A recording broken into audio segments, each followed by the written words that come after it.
Burkina Faso's $1 billion livestock secret is the story the world never tells. Not gold, not cotton, not oil, livestock, cows, goats, sheep, chickens. These animals generate more wealth for Burkina Faso than many African countries earn from entire industries. And yet this quiet empire of meat, muscle, and migration has been ignored, exploited, and misunderstood for decades. But all of that is changing. Because now, under the bold leadership of Ibrahim Traoré, Burkina Faso is not just herding cattle, it's herding sovereignty. And by the end of this video, you'll understand why this shift is so much bigger than animals. This is about power, justice, and a nation finally reclaiming what was always its own. Every year, livestock contributes nearly 18% to Burkina Faso's GDP. That's more than most African countries get from banking, telecom, or tourism. And on a good year, livestock accounts for up to 26% of the nation's export earnings. We're talking hundreds of millions of dollars in goats, sheep, chickens, and cattle crossing into Ghana, Côte d'Ivoire, Nigeria, Libya, and beyond. Yet ask the average Burkinabe citizen, and they'll tell you, they don't feel that wealth. Why? Because the system has been rigged to benefit everyone, except the people raising the animals. The truth is, Burkina Faso's livestock economy has long been at the mercy of a broken supply chain. Animals are exported raw, unprocessed, and massively undervalued. Smugglers win, foreign traders win, middlemen profit, but the country loses. These live exports are rarely taxed, rarely tracked, and rarely invested back into the communities that birthed them. And worse, while Burkina Faso exports its animals, it ironically imports meat. Supermarkets in Ouagadougou are stocked with frozen poultry from Europe, beef from South America, and processed sausages from Asia. Meanwhile, local butchers operate without refrigeration, hygiene standards, or government support. It's not just absurd, it's insulting, and it's been happening for decades. At the heart of this story lies a people too often blamed, but never credited, the Fulani. For centuries, the Fulani have moved herds across the Sahel, guided by ancestral knowledge, seasonal rhythms, and generational pride. Their cattle feed the cities. Their goats fill the markets. Their sheep bring wealth across borders. They are the engine of Burkina Faso's livestock economy. And yet today, the Fulani are vilified, painted as terrorists, pushed off their grazing lands, caught in a storm of armed groups, government crackdowns, and public suspicion. The tragedy is deep, the irony even deeper. Because without the Fulani, there would be no billion-dollar livestock sector to begin with. One elder put it best, they call us the enemy, but without our cattle, there would be no meat in the city. But something is changing. In 2024, Ibrahim Traoré made a bold move that changed the rules of the game. His government created the Faso Slaughterhouse Agency, a state-controlled entity tasked with transforming the meat industry from the ground up. No more exporting raw animals, no more relying on foreign processors. The vision is simple, but revolutionary. Process meat locally, add value, create jobs, and dominate the regional market with Burkinabe-branded beef, mutton, poultry, and leather. It's a complete restructuring of the supply chain, from farm to factory to fork. But with that vision comes resistance. Foreign companies are watching closely. Neighboring countries are worried. For decades, they've relied on cheap Burkinabe livestock to feed their own cities. Now that supply is being cut, rerouted, and regulated. And they're not happy about it. ECOWAS, already in a tense standoff with the Sahel states, responded with economic sanctions and condemnation. But many suspect that beneath the political language lies a deeper truth. The meat monopoly is being broken, and old players are losing their grip. One analyst noted, if Burkina Faso builds a fully sovereign meat industry, it could wipe out the regional monopoly held by foreign-backed traders. That's why there's pushback. But this isn't just about Burkina Faso. It's about a larger pan-African vision.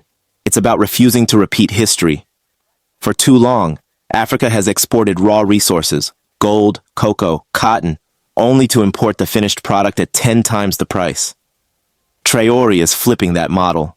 He's saying, we don't just produce, we process, we package, we profit. In the background, Mali and Niger are watching closely. Both AES members, both ready to join the revolution. Together, they're building a meat empire that could serve not just the region, but the entire continent. A pan-African supply chain, built by Africans, owned by Africans, profiting Africans. The story goes deeper still. Alongside economic reforms, Traore's administration is rebuilding the dignity of rural communities. Mobile vet clinics are being deployed to remote grazing zones. Markets are being upgraded. Fulani youth are being trained in meat processing, animal health, and export standards. For the first time, the Fulani are not just herders, they are stakeholders. And that shift matters, because as long as the people who carry the economy are treated like enemies, the system will always be unjust. Traore's model changes that. He's not just modernizing the economy, he's humanizing it. So why has the world ignored all of this?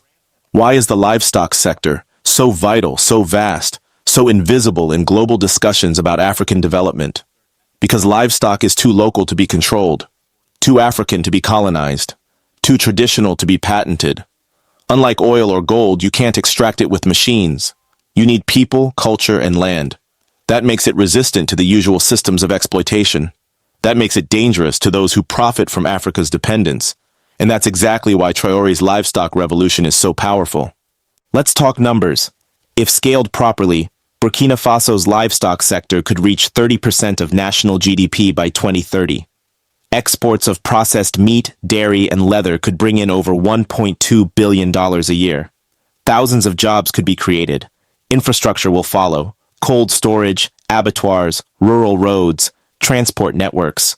All of it built around a domestic industry that doesn't depend on Western aid or IMF loans. That's the future. Not crude oil, not rare earth minerals, but cows, goats, chickens, controlled by African hands, distributed through African markets, exported under African terms. This changes the narrative. This changes the forecast. This is not about surviving. It's about thriving. It's not about aid. It's about agency. It's not about raw exports. It's about refined futures. And the West knows it. Because the more Africa builds industries like this, the less it needs external approval, and the more it controls its own destiny. So now, the question becomes, will the world let Burkina Faso succeed? Will regional powers accept this new order? Or will the pressure intensify, the sabotage continue, and the old systems try to reassert control? But perhaps the better question is this: will Africa follow Burkina Faso's lead? Because this isn't just about meat, it's about mindset. It's about moving from dependence to dominance, from exporting animals to exporting branded products, from being raw material suppliers to becoming global competitors.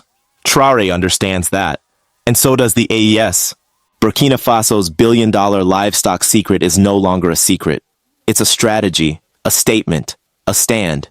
And if it holds, it could change the face of African economies for generations to come. If you believe Africa must rise, comment, Africa must rise. If you stand with AES, say it loud, AES forever. If you believe in Traore's mission, comment, I stand with Traore. Thanks for watching Pan-African Lens. If this story moved you, inspired you, or opened your eyes, hit like, share it, and don't forget to subscribe. This platform is powered by your voice. So let's keep building, questioning, and celebrating Africa together.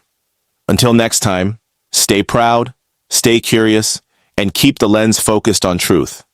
If you believe in an Africa rising on its own terms, if you support this movement for dignity, self-reliance, and transformation, then be part of the change, like this video. Share it far and wide, and let the world know that a new Africa is not only possible, it's already here.